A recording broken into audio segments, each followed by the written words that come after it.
There are some people whose voices ring out across the centuries, who, even after they've gone, possess a strange ability to still be effortlessly here. Bessie's voice has that quality. Unsettled most of her life, she still unsettles. Try to imagine asking her about anything that's going on today, from the floods, to the climate crisis, to the coronavirus, to the Black Lives Matter movement, to the Me Too movement, to the refugee crisis, and you would find an answer in her rich and resonant blues narratives. We could match any of today's troubles and anxieties to her music. The blues are not past. Bessie's blues are current. Her narratives are even eerily prescient. She sang about floods, about sexual abuse, about financial crashes, about sudden changes in circumstances, changes in love. There isn't anything that life could currently throw at her that would surprise her. Her blues sought the truth in all its multiplicity, the hard truth, the strangest truth, the supernatural truth. The whole truth has a different ring to it in the world of Bessie's blues. In these surreal times, where distinguishing the truth is a challenge, Bessie's voice has a pure and true ring. She's telling it like it is. There's nothing fake about her. And because she was not afraid to bear witness to her times, to rising racism and the Ku Klux Klan, to inequalities and class differences, to hypocrisies and the dangers of celebrity, she also manages to bear witness to our times. Pioneers don't just lead the way in their own time. They continue to refract and reflect our time. Pioneers can perform the magic trick of being contemporary in any time. For my 12th birthday, my dad bought me my first double album.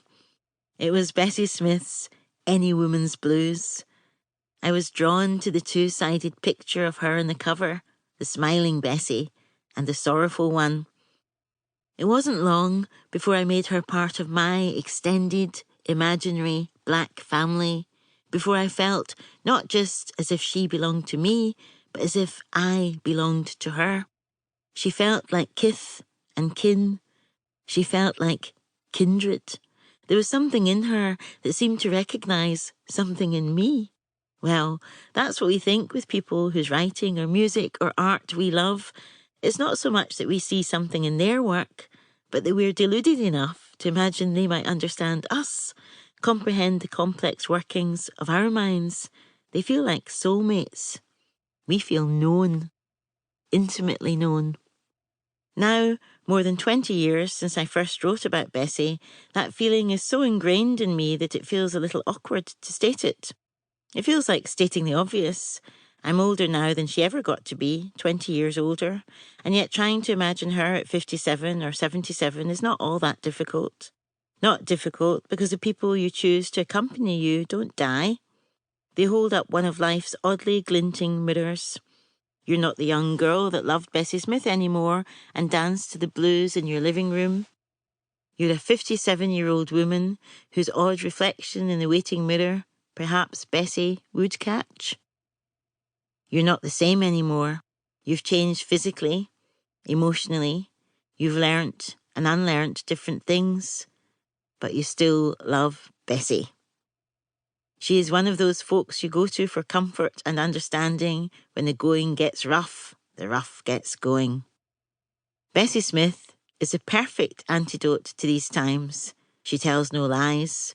Her voice is still authentic. Her stories seem ever more urgent.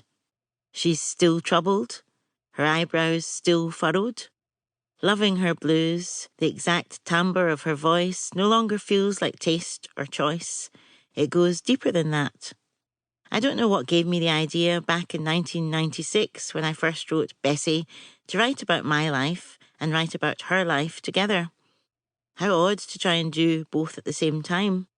I wasn't interested in writing a standard kind of biography. I think I was interested in how much our interests and passions form part of our own identity, how we beg and borrow and become ourselves, how much of a big mixture we are. I was interested in the point of intersection.